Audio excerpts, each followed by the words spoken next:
principle and fine tuning. Who wants to introduce that as from the start? Well, I could do it as part of the invocation. Okay, cool. Then we'll head out to Dread Pirate, the lead, and Larry, you got your stuff good to go? Uh-huh.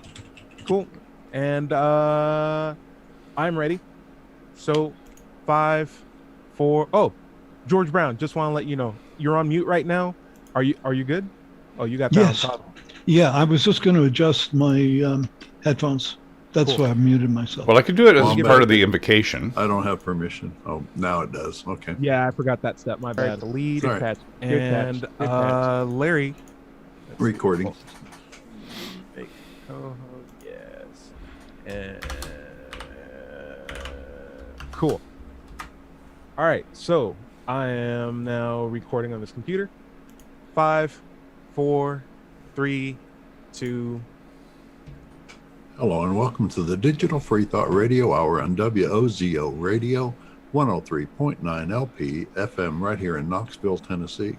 Today is April 25th, 2021. And as usual, we have the Wombat on the line with us. Hello, Wombat. What's Scott eating? I must know. The thing. I'm eating some scrambled eggs, baby. All right.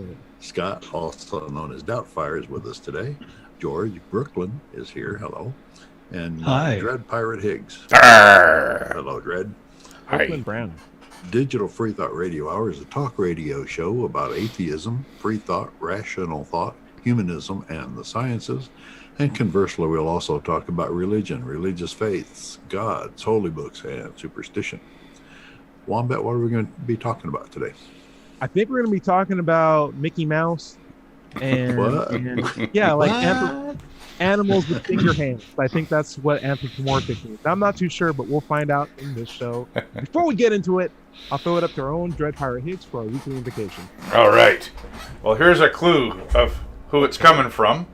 All right, our audience, for our listeners, it's a shirt it's like a Venn diagram that has life, universe, and everything underneath it, and in the middle it says 42. It's a Hitchhiker's Guide call out, which is a good book. You should read it. I recommend it. It's an excellent book. So, in keeping with the topic for today, imagine a puddle waking up one morning and thinking, "This is an interesting world I find myself in. An interesting hole I find myself in. Fits me rather neatly, doesn't it? In fact, it fits me staggeringly well. Must have been made for me must have been made to have me in it. This is such a powerful idea that as the sun rises in the sky and the air heats up, and as gradually the puddle gets smaller and smaller, it's still frantically hanging on to the notion that everything's going to be all right, because this world was meant to have him in it, was built to have him in it. So the moment he disappears catches him rather by surprise. I think this may be something we need to be on the watch for." Yeah. Douglas Adams. Douglas So Adams. good. Ramen. That story stuck with me on a lot of levels because I love analogies, right? And, we were talking just yesterday about the idea of mind and body, and a lot of people describe themselves as like separate from their body. Like, I'm a mind, or I'm a personality that's just inhabiting this body. And how fortunate am I to be a human being among all the other animals? I could have been a blade of grass, I could have been a cat, I could have been an amoeba, but I got to be the apex animal on the planet in this time period. Wow, wonderful. And I always thought, how can I describe in a simple way that it's not so much that you were in a lobby and got to choose to be human, you didn't push the human button when it was your turn to come out. There was a human being, and the human has mental processes to keep itself sane and functional, and that's you. Right. You are your personality is a byproduct of your body, not the other way around. So it's a beautiful thing. Humanity. Hey, I want to talk about that though. We were talking about Mickey Mouse, right? And Goofy and Donald Duck and all these animals that have like human parts. I don't understand anthropomorphism. I understand that it's a very big thing in the internet. I try to stay away from those websites. Dread Pirate, help me out. What's this anthropomorphic thing? Well, so I think we might be getting confused or conflating two things here. So anthropomorphism is not the same thing as the anthropic principle, which is, I think, what we were going to talk about. So, Talk to me. well, the anthropic principle is sort of the position that, with all the constants appearing so fine-tuned, that the universe was actually kind of made for humans to perceive it, and if it was any other way, we wouldn't be able to. You know what I'm saying? You mean physical constants? Yeah, like constants in physics. Yes. Yeah. And there's a bunch of them. Give me an example. An example of a constant. The charge of an electron. Yeah. Or the strength. The strength of gravity. Yeah. Or all seems to be finely tuned for the existence of humankind. Is that what you're saying? Yeah, or even the expansion of the universe in the earlier universe. If it had been, yeah, exactly. If it had been, 1/1,000,000th of % off of what it is, the universe would have collapsed, and we wouldn't be here to talk about it. Well, I actually have a bizarre concept now, because you're saying, and I've heard this before. So you're saying if gravity wasn't the rate that it actually was, and if we weren't carbon-based life forms, but instead silicon-based life forms, you're saying all these variables that are quantitative, that seem to be very, very exact, weren't deliberately made? What are you talking about? And how does Mickey Mouse fall into all of this? Okay, well, I've got it up here on Rational Wiki. Okay. And so the quick definition here is the anthropic principle is an misunderstood philosophical proposition that has many variations.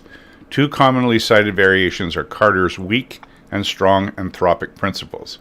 The weak anthropic principle states that humans live in an inherently unique part of the universe because humans require unique conditions to live and exist. The strong anthropic principle essentially states that our universe and its fundamental constants must exist at some point in the universe's history in such a way that it allows the creation of observers. In other words, in order for the universe to be observed, the universe must exist in a state that allows observers to exist. That sounds like one of those, what do you call it? Tautologies? I'm almost apologizing for Explain it very well. It does. And it's kind of tautological, right? It's kind of a circular thing. It's basically God exists because the universe was made for us to exist in it, because God exists in the universe that we have to exist in it, therefore God exists. Yes, right. Perfect sense, everybody. Perfect sense. And if you're confused, that just means you got to. That's right. You got to eat your Wheaties. I would like to get some other opinions on this. Scott, what do you think about the anthropomorphic principle? What do you call this thing? The Mickey Mouse principle? Can we just call it that? Anthropic principle. Yeah. Scott, ideas, thoughts? Yeah.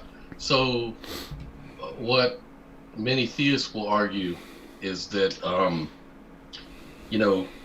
the very reason we're here and we're talking about this is because the universe is at a very fine-tuned state. Yeah. And it's just really, it strikes them as very odd that the universe would just come to exist in just the right way. It could have existed in any other way. There's an infinite amount of different configurations that the universe could have existed. Of course, maybe life wouldn't be here. Definitely wouldn't be here. You can actually break that down, and scientists have. Fine-tuning isn't a religious concept. It's a scientific concept. It comes from science. It's called the fine-tuning of the universe.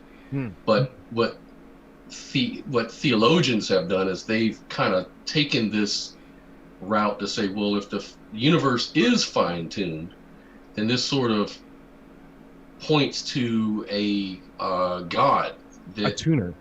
Yes. A fine tuner, because it could have been any other way. Why? The question is, why is the universe this way that accounts for us being here, and not those infinitely other ways?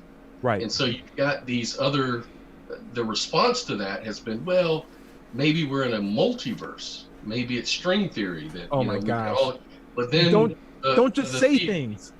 Right. So then the theologians will say, yeah, but those are just as religious and just as unfounded as the alternative. So they're saying that the most parsimonious answer would be God, because we're looking at something more simple than trying to extract all these infinite amount of universes, right? And as much as I have an issue with multiverse, right? People who misuse them as like a catch-all term to answer everything else. Yeah. God is like the most complex thing you can bring into a conversation as a catch-all answer to everything. It is literally the most complex thing card you can play. It is the most biggest unanswered, most assuming. Well, there's two things that I have on Occam's razor. There's two things that I have on that, what you just said. Talk to me. There's two problems right here. Number one, it seems to me that if we live in a fine-tuned universe, that means that God must have been fine-tuned. Who fine-tuned God? Oh, no. Okay. Because now it seems like he's constrained too by the constants, right? Yeah. And then Clearly. the whole argument kind of dwindles away, kind of dissolves away. Yeah, because what if it was two gods? Wasn't it perfect that we just have one fine-tuner? Right. And isn't that fine-tuner who made the one fine-tuner? Like There the you best go. There you fine- go. Here's the Russian dolls again. God. It's the Russian dolls Yeah. again, right? Yeah. It's a super god issue. Yeah. Russian dolls, exactly. And what's the second one, Scott? Well, that was it. That there's that. How- and what? God is constrained by fine-tuning. So, put it this way. All right. They say fine-tuning is proof of the supernatural God, the fine-tuner, right? But it seems like this is more of an argument for naturalism, because it would be supernatural if God allows life despite the universe not being fine-tuned. That would be a miracle if there's life in the universe without nature being a certain way. But because nature is a certain way, it allows for life. That only points to naturalism. So does that make sense? No. I'm trying to follow. I like the words you're saying, and I'm sure there's a point there that I can follow. Could you try again? Could you crystallize that again? So I got this from Sean Carroll's debate All right. with William Lane Craig about Just one more time. fine-tuning. Yeah.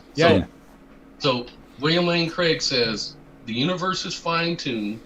This points to God being the fine-tuner, and God Right. is all-powerful, all-knowing, and that's why it's fine-tuned. Got it. Sean Carroll says in response to that, well, fine-tuning only promotes naturalism, not supernaturalism, because fine-tuning is talking about laws of nature. Okay. Supernatural doesn't need laws of nature. God doesn't have to abide by the laws of nature. He's a weak God if he can't. Right. Yeah. If you work by magic, you don't need to do fine-tuning. You can just say, I am a magic supernatural being.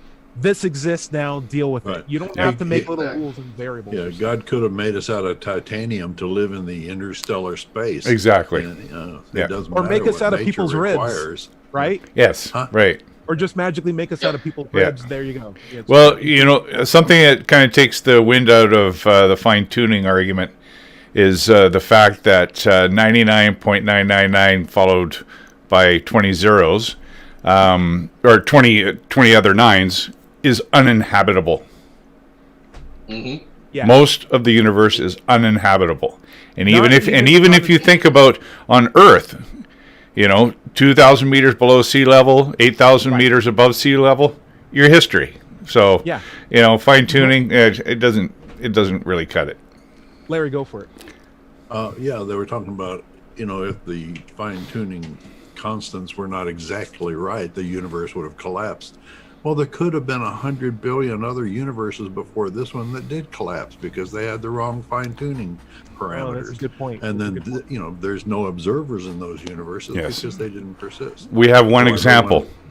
We have one. We have an N of one. One example. We have one example that it did persist, and therefore we were able to evolve in it. But that doesn't mean that there weren't, countless other ones before that. Multiverses. Right. I'm also going to throw this out too. I'd like to get George's opinion on this because it's not just that the 99.999 on end is uninhabitable. It's actively hostile to human life.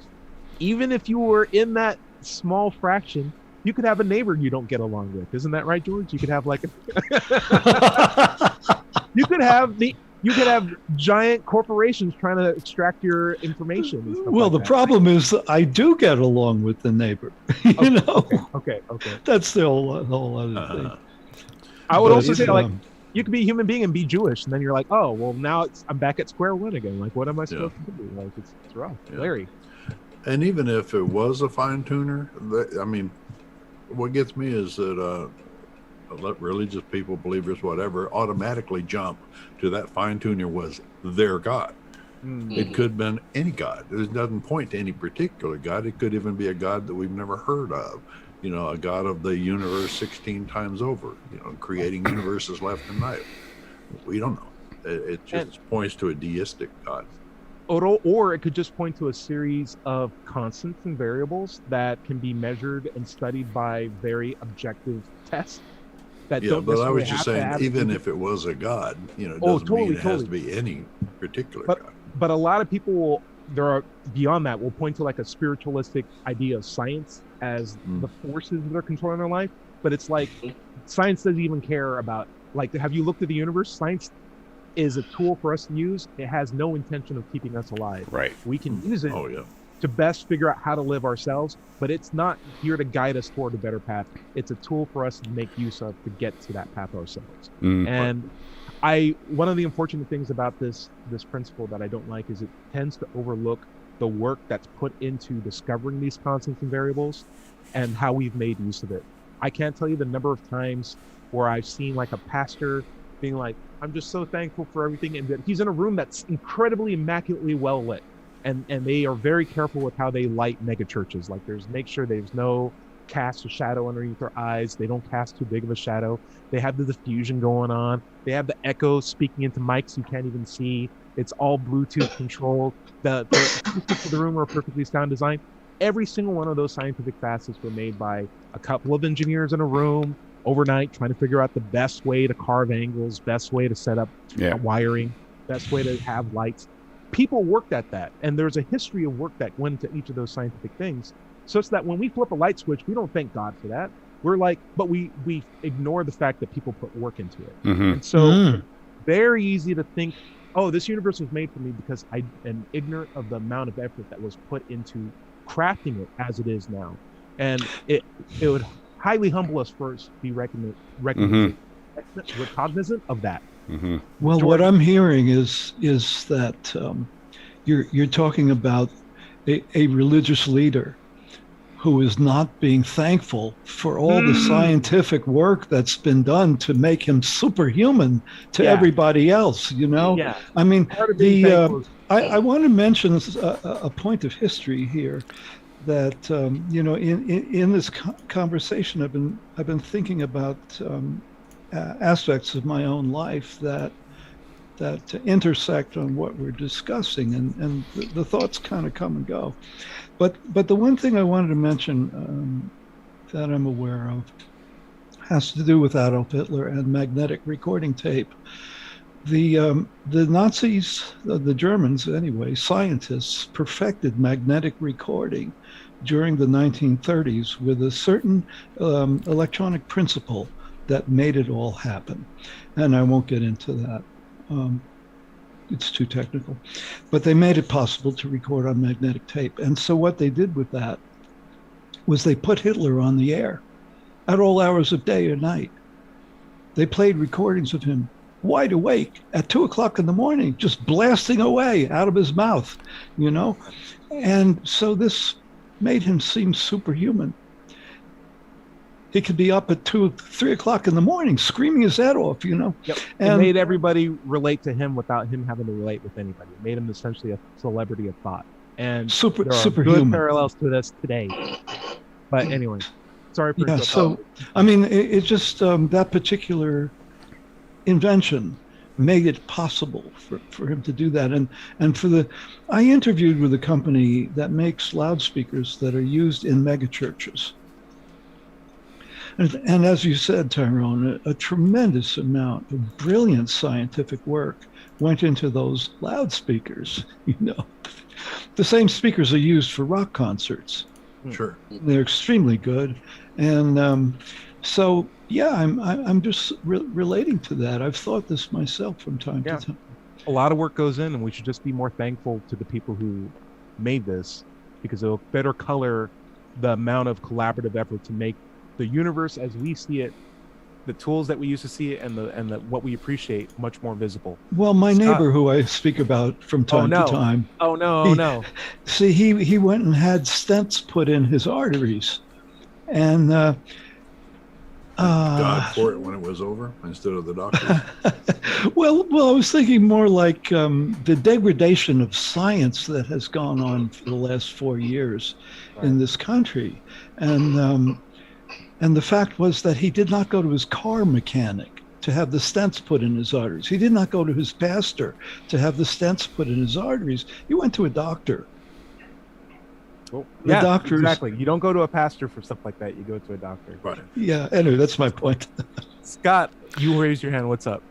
Yeah. So, in response to that statement, that science is kind of the empowerer of religionists who use technology like the internet or the church floor or the church building or whatever it is, the microphones, the thing. Science is sort of enabling Christianity, and Christianity turns, or any theism turns around and gives all praise to God rather than the scientists. And so that point has been made a lot of times, and what I've found is that a lot of apologists now are trying to bring up the point that, wait a minute now, most scientists are Christians. All of the science that was done from Newton on up, they were Christians. Oh, why start from there? Why start from there? There were so many more scientists before that one white dude. Yeah. Exactly. And they'll say, look, so when you try to say that, science versus, our Christian God, well, wait a minute. These same scientists, these same things science was created by Christians. So how dare you try to pit us against? So, it's just something I thought I'd bring up. But I think that that's kind of a ironic argument to make, being that a lot of Christians used to burn scientists alive at the stake. Yep, indeed. It's an argument ad populum, I believe. It's just, hey, a lot of people believe this, therefore it's true. That's not necessarily the case. It's not a good time for an argument. I was going to say, it's like Oz, right? The state of churches these days is really like Oz behind the curtain, and that. Are you saying Pogs? Oz, the great and powerful Wizard of Oz. Oz. Yes. Behind the curtain. Yeah, don't pay attention to that man behind the curtain, sort of thing. Right. And that's what they do in these big mega churches nowadays. But what I thought was a bit of a peeve I have is I watched this show called Mayday, which is about air crashes and air accidents and whatnot. And I saw the one recently about Sully, who landed his plane in the Hudson River. And survivors saying, "Thank God. Thank God I made it. I have a purpose. God wants me to live on for some purpose." And it's like, no. Yeah. So we need the Church of Sully. The Church of Sully. Yeah. I want to throw this before we head out to a break, because I think it's a good final point to rest on, at least before we come back to the subject. But when a pastor is like, hey, I have good news, he's only talking to his flock. He's only talking to his people. But science is for literally everybody. Right. Once a discovery is made, there's no dissection of people. There's no segregation. It's for everybody, which means people can misuse it. And people do misuse it. But science, like I said, doesn't have the goal of saying these people first, these people second. It is literally as open and objective for everybody if they're willing to put in the work. So even if you are subject to like misinformation by people that you trust and care about, you have the means to figure out how to parse their truth and facts on your own, because science is available to you too if you're listening to this. Larry, final thoughts before we head out to the break. What do you got? Just go back to science was created by Christians. The science that supported Christianity was okay. The science that didn't support Christianity, like the Earth-centered universe or the sun-centered universe, that type of thing, you could kill the scientists. You could house imprison them. You could banish their works and burn their books. It all depends. It took 500 years for the Catholic Church to apologize for what was it, Galileo's works, and imprisoning him. And it wasn't the religion that made them apologize for it. It was the science and popular opinion finally catching up with the science. Mm-hmm. So we have to be aware that Christianity didn't do much for science other than rubber stamping it when they got around to approving it. Yeah, exactly. Now, when these preachers, like there was a monk who actually came up with the idea, I think, of using peas of evolution. Say, one of our people discovered evolution. No, he didn't discover the correct tool that evolution uses, and he wasn't doing religion when he found that principle. He was doing science while he was a religious person. You're talking about Mendel, right? Yes. Yeah. We just need to keep that in mind. Were they doing religion when they made those discoveries, or were they doing science? Right. And how many discoveries did religion per se actually bring forward? Right. Zero. I'm ready for a break. Genetic fallacy. Yeah. Huh? It's like something is right or wrong depending on the source. That's a Right. terrible. Did you say Mendel? Yeah. That's a Jewish name, man.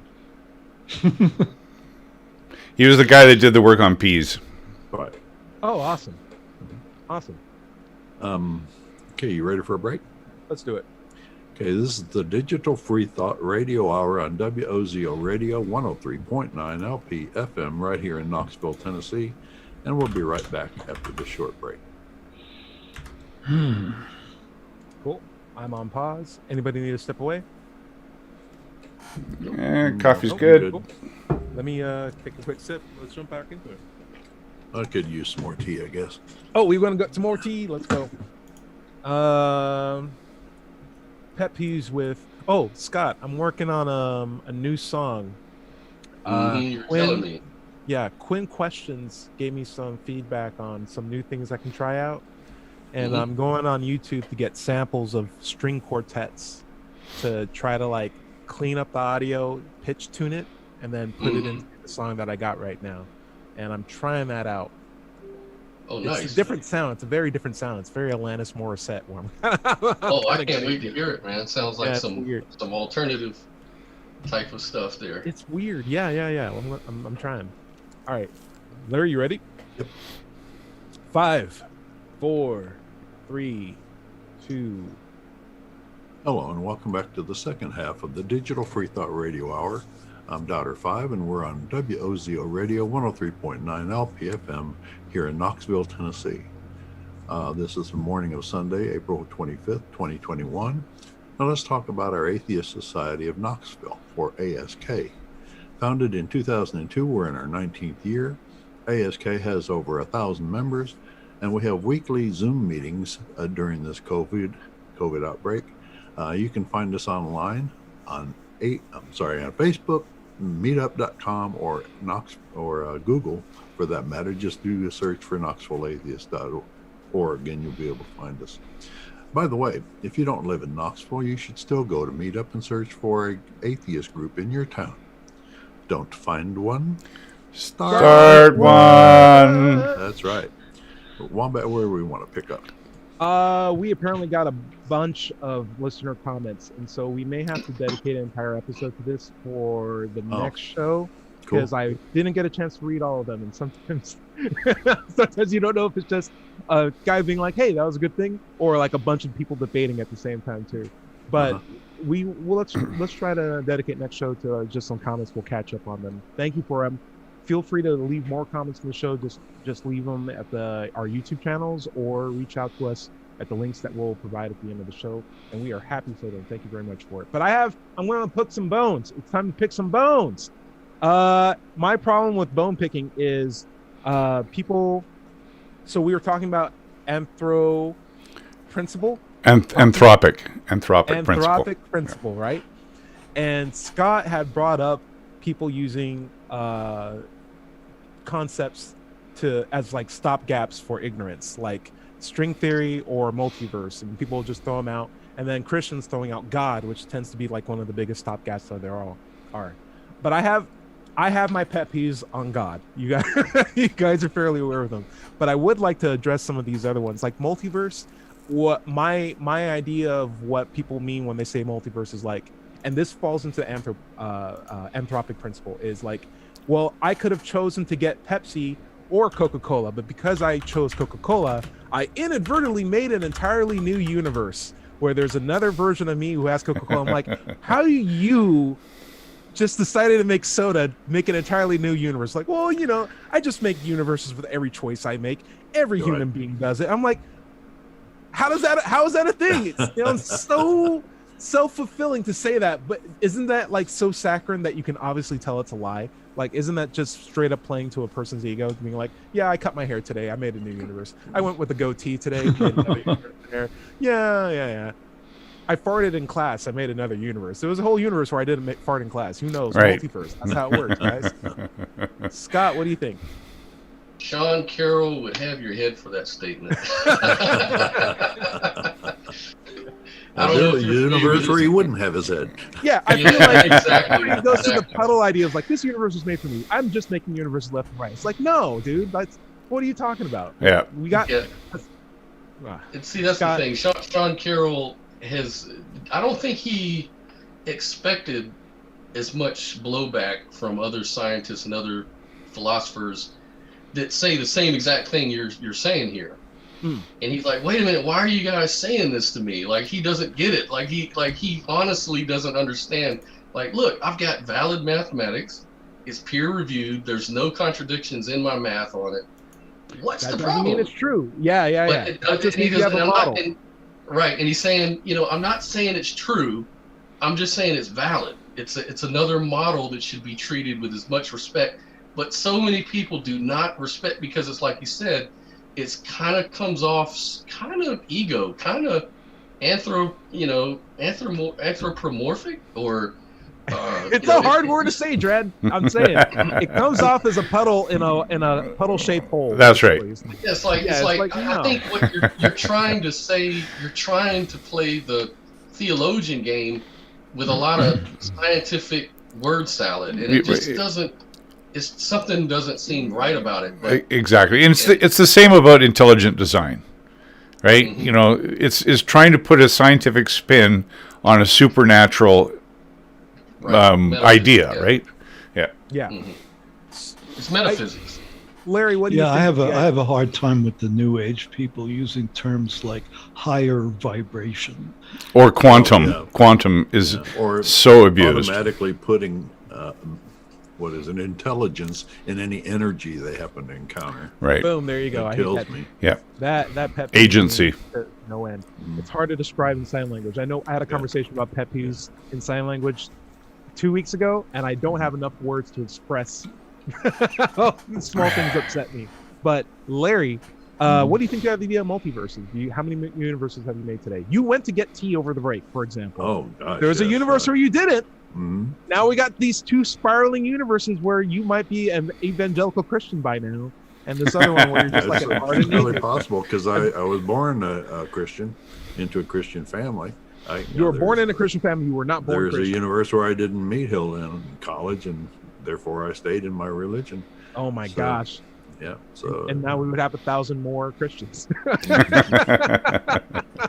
yeah, no, I think it's a nice idea. I don't know if I go with that, but it sounds pretty far fetched. That even it's like what you were saying about a valid argument versus a true argument. They Right. can be valid, but Right.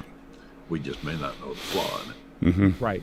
Whatever the answer is going to be, I kind of feel like it's going to sound far-fetched. Let's just put it that way, because if it wasn't, we would have probably already had the answer. Right. So that's not part of my thinking, is that if it sounds far-fetched, because that'd be kind of like a argument from personal incredulity. Like, For some, Right. evolution is kind of far-fetched Yeah. to them, but that's Right. just because it's personally incredible for them to believe it. Right. Doesn't mean it's not true, Right. you know. Yeah. So I think that part of it, I kind of learned how to separate that. But the problem for me is that that's just one interpretation. Like there's a lot of models on the table, and you can't just arbitrarily pick one over the other because it feels good to you or it kind of sounds like a great stopgap argument. They're all stopgap arguments. They're all models that attempt to do the same thing.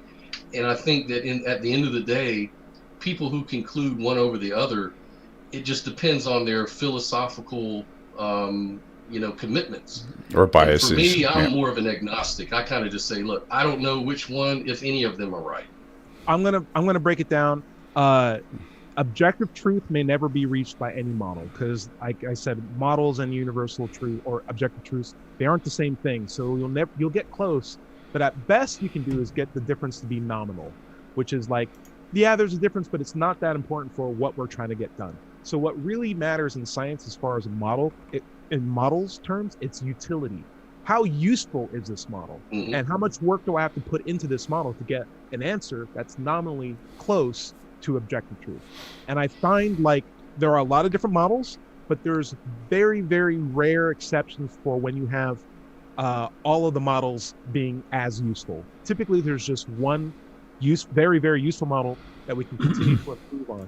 And that's what we have now. So like if I wanted to measure what time it was today, I can use a sundial. Like that gives me like one means of determining time. I could look at wax falling out of like a bowl and having it like offset a weight. That's how they did it in Greek times. Or I can use a digital clock, which is really amazing, which is like a radio controlled digital clock. Sometimes it's wrong. Sometimes it's not necessarily accurate. Sometimes it's a little bit off. Could be off by a couple of atom, firing isotopes. And sometimes it's a rare occasion that we actually find utility out of some of these crazy ideas. Like one of them was there's this it came out of relativity, was this block universe theory. It's called event ontology.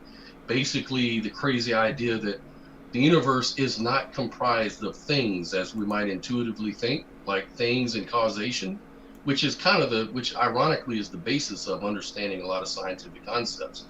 This thing causes that thing and that thing causes this thing. But fundamentally, that's not true from event ontology. And a lot of scientists were like, well, that's just crazy talk. But then they describe event ontology. Could you describe it in a nutshell so everyone can follow? It's kind of like things are mainly coordinates. It's all based on relations, not causation. Those are two different things. And it's kind of deep to get into for the show. But basically, it's about relations and events. Those are the only real things, not things themselves, which is kind of a weird, really weird, unintuitive idea. But then, then the thing was, well, how would you prove something like that's really the truth? And they say, well, we make testable novel predictions. And part of the predictions that came out of that is time dilation. If this is true, then time dilation is a thing. And now we have GPS based on event ontology. And so correction. Because Yeah. you can come up, so two models can point to the same thing, right? Like I could, and even if one model points to something, doesn't mean that the other model couldn't do the exact same thing. Right. And I feel like Right. we've developed GPS through causational science, or at least much more traditional means of science. And if this new model does point to the same thing too, I'm totally fine with it. But What But this do you is mean the by thing. GPS? GPS is the position global positioning. And the thing Okay. about it is, in science, it's whoever makes the prediction first who wins. Like, no, No. if someone comes with a model after post hoc to explain it, that doesn't count. From what I no, understand. no, From what absolutely I not. understand, Absolutely it not. doesn't count. No, A absolutely lot not. of people Factually came up inaccurate. with evolution before Darwin did. Yeah. Yeah. He came up with a method of explaining how it worked. Yeah, And Lamarck. even he got it, and even he was wrong until we figured out what genes were and what punctuated equilibria was, and germ theory. Like these are Right, there are not a the lot of theory. I'm talking about the prediction, the predictions. Like if a model, like let's say I say, if gravity is true, I'm going to predict that if I drop this pin, it's going to fall. If I'm the first one and I say this thing is called gravity and I have a whole explanation for how it works, And they say, well, prove it. And then I drop the pen and it works. But then someone else later says, but maybe it happens because fairies actually come in, invisible fairies, and they push it down, and that's what causes the pen to fall to the ground. So our model also explains it. Well, that would be like a post hoc explanation, which doesn't count as evidence. That's from what I understand. I might be wrong though, but that's what I understand it to be. We don't have to get too far into it. What I really just was as my takeaway is different models can point to the same thing, but what we would prefer is one model that explains everything. And right now we have a lot of different models in science. The umbrella of science contains many, many different models, and we try to explain big forces and small forces, and we have so many different formulas and so many different things. And the goal of science, like the day when science ends, is when there's one formula that explains everything. It's like the grand universal theorem. Right. Yeah, we may never get there. It's a pie in the sky sort of thing. But until then, we know what that would look like. Even if it's very complicated, it's a very useful, singular model that's reliable for everything. Until then, though, we work with the next best useful system, which is what's the most useful model to explain why guitar strings make noise or why gravity works. And we will go to the areas of expertise and figure out what are the best models that you guys are using to explain these phenomena. And if someone says fairies, we're like, what else can fairies explain? Basically everything. It's like, I'm very skeptical now.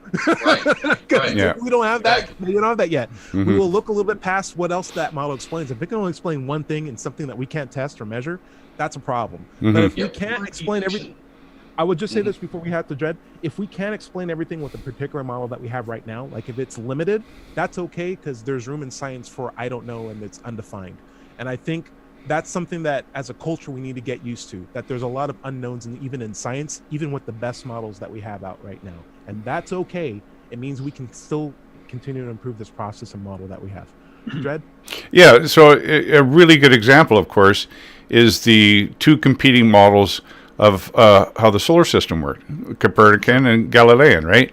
So, those two models were in competition until the one that better explained the phenomenon won out, and that was the process of scientific discovery. And the evidence to support it was the predictions it made. Correct. And it seems like with a model that can make more predictions than another, that can be verified and repeated over and over and over, that counts as better evidence than one that doesn't do that. That's Correct. what I'm saying. Yeah. Correct. Yep. Yeah. I mean, same thing with Eddington and Einstein. The shift there, the bending of light from Mercury around the sun that was predicted by Einstein, but was only proved eventually through an experiment by Eddington. I love that story. I love that story because he was out there to disprove the craziness of that theory. Like, this is just ridiculous, and I'll prove it. And he went out there and got an exact. He didn't sound like that. That's a terrible impression. He's rolling in his grave right now. And in more culturally relevant, or in more recent terms, there was an argument on, believe it or not, is intelligence genetically transferred between parents to kids? Right. And that was a thing. People still believe it up to now. People are still arguing for that up to now. But the thing is, like, the idea is if you have two intelligent people and they have a baby, that baby's going to be intelligent too. But I think what we are overlooking is that there's a lot of social factors that lead towards intelligence. It's like the same thing as saying, if you have a rich mom and dad, you're going to have a rich baby. It's like, yeah, but that's not genetic. That's just upbringing. Maybe they make different choices in life. Maybe they have access to different things. Maybe they just inherit their money. They just inherit the money. That's not genetic. Maybe it could be they don't inherit learning disabilities. Maybe they're less inclined to get mental disorders that might exacerbate things as they try to learn things. But science says on the matter, we don't know, because there's no gene we can put on a petri dish and say, this is the intelligence gene. At this point, it's just a thing that science isn't sure of, but there's no grounding to make the argument for. And people are using that as basis to say, well, then there is possibility that it could be genetically transferred, therefore it is. And it's like, that's not what science is saying, though. It makes me upset. It's like, you can't prove what you're at. You can't prove for or against it, that doesn't necessarily mean that it's proof positive for it. It just means this is an inconclusive result until you can actually put the genes that you're talking about on a petri dish, and we can actually do some measurements with organisms that after we disable them or turn them on or off and stuff like that. Until then, you're just saying words. So that means I'm right, right? It's like, no! Well, they're good words, though. They're good words. Yeah, I feel like a lot of Sound things good. in science. I feel like a lot of things in science that really make me upset is just the idea that most people don't realize that it's not a magical wand that makes them right for the things that they strongly believe and want to be true. It is just a tool that has its limitations, and the more you work with it, the more you realize, oh man, there's so many blank spots that we have not illuminated yet, which is exciting if you are wanting to get into science, but is also illustrative of the fact that it's not as powerful enough to make the supernatural real. Right. Exactly. Mm. Yeah. Beautifully Well, put. I think there's a problem in definitions. Like, what does supernatural even mean? Yeah, How do you distinguish? Oh, let's leave it to George. George, I haven't heard from you in a while. What do you think the supernatural even is? Don't say I have no idea. I have no idea. Define The supernatural is, well, I will define it by what it isn't. Okay. Okay? It isn't science. It is natural. Super. Super. And I I wouldn't mean, know how sometimes you have to. Sometimes when you're defining something, you have to look at what it isn't, and go Is from there. science And this is one, I think. morals and ethics. They'll say morals and ethics are not science. No, makes no, it don't twist the word. moral. Don't twist the word. Like it's not strictly measured with incredibly well-defined variables in the field of ethics and morals, or alternatively, what George Brown is alluding to can actually be systematically measured and is tied to the laws of logic and reason. Like everything we measure in science is in part accessible through reasonable tools of observation. Yeah. And otherwise, it's just a non-observable facet of So life. would you say more? So would you say moral claims are can be scientifically validated? Yeah, I don't have a moral button detector that I can push a button and be like, yeah, that was morally correct or right. I have to use a different thought process, and that's up to subjectivity at that point. Hey, what's up, Larry? I think we need to make a decision on whether philosophy is a science or not, because we're talking about morality and ideas and Yeah. the type of thing that's usually There are a covered by- lot of different kinds of by philosophies. philosophy. Yeah. I got my PhD, which is a degree in philosophy. Right. But it is in very much an aspect of putting a lot of thought into something.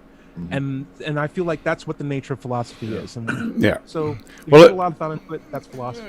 A philosopher, the etymology of that word is actually lover of knowledge. A Yeah. philosopher is a lover of knowledge. So that's why you can be a PhD in all kinds of different subjects, because that's what it's defined as a lover of knowledge. One scientist named Lawrence Krauss says he hates philosophy, and he says philosophy there's no need for philosophy. Philosophy is just dumb.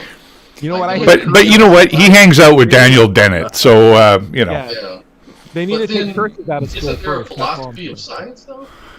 There's a Science- There is a philosophy of science. Yep. Yeah. I mean, in a lot of ways, what we do in science is philosophy, because science again is just a tool. It's just a box of tools, and you have to put it on a table and use philosophy to apply them appropriately to solve problems, if that's what your intentions are. Mm. So, Good. in Well moral- put. Well put. Thank you.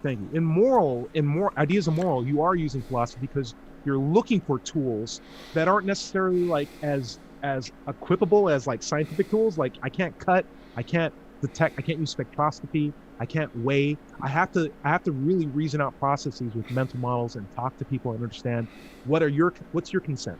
What do you want to have? What are our mutual goals, and what can we do to improve our mutual benefit of a situation that may not necessarily have a clean, perfect answer to make everybody happy.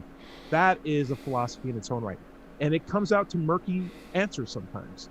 But what is cool about science, math, and philosophy is they have very, very different standards of what I call declarative truths. Math can say, this is 3, this is 4, because those terms are so incredibly well defined. We know what a 3 is, we know what a 4 is.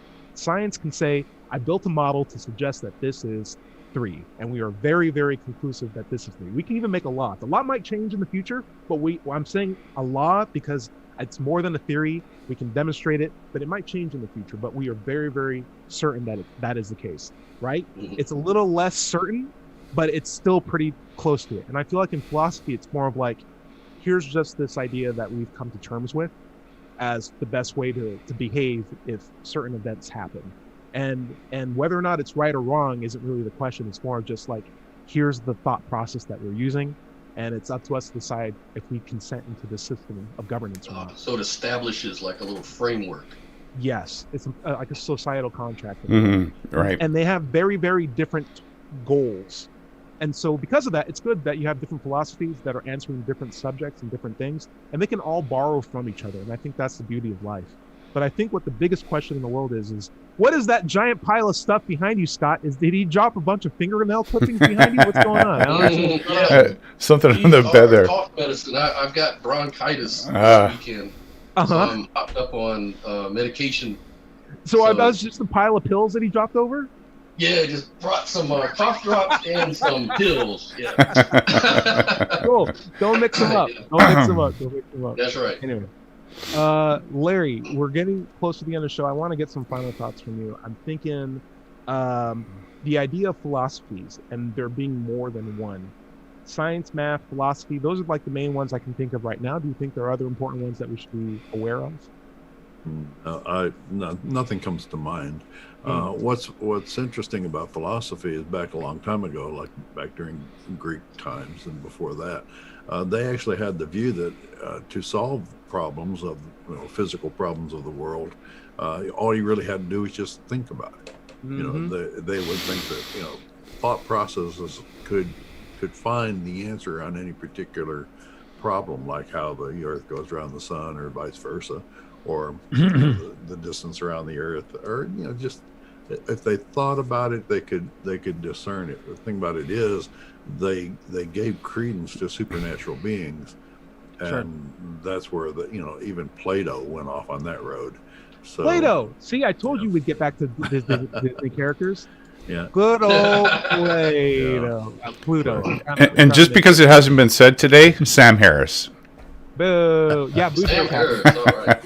Hey, actually, I'd like to touch on what George was saying earlier in the show when he had made the mention of that magnetic strip tape and Adolf Hitler. We very much construct the world that we live in through our observations and what we decide to take in as information, right? And that could be a bad thing in some cases if we use it, if we were fed bad information. It could be a good thing if we ideally have good information. And what science does is help to separate the two. It's a very, very useful tool. It's like a little flipper. It's like, that's true, that's not true, that's true, that's not true. I don't know yet. I'm not putting it in the true pile. Doesn't mean it's false. It's just its own special basket. And we'll parse that when we have a better system, and we can go through it again. But in the event that you may not feel as happy or feel as calm about the state of the world and stuff like that, you have access to a brilliant method of parsing true and falsehoods that's available to you because science is available to everybody. But also you have control of, to an extent, of coloring the world that you do live in with useful, healthy, and not as exploitatively dramatic, if I can put it in a nice way, information from news media that's not really news media. That's more interested in selling dog food commercials than actually than informing you. So be careful what you digest. Have like a good mental diet, and that's a good way to stay like mentally sound and healthy, I think. And science is a very, very apt tool for that. I have a 3-step rule. If someone's wearing a funny hat, or if they tell you don't eat bacon, and then I haven't come up with the third one yet, but it probably involves something with like, and where they start asking you for money. Like those people typically aren't interested in informing you in the best way that you could be informed. So be aware of that. Funny hat, no bacon. Wait for the money ask. All right, that's it. Dread. Yeah. Final thoughts. What do you think? Well, I would like to encourage people, if they're so inclined, to maybe pick up some David Hume. He was a Scottish philosopher of the 19th century, or 18th century, sorry. Best known for his philosophical empiricism, skepticism, and naturalism. And every day I've been reading this treatise on human understanding. So I go to the local pub and I have a glass of wine, and that's where I get my Hume in. Get it? My human? I get my human.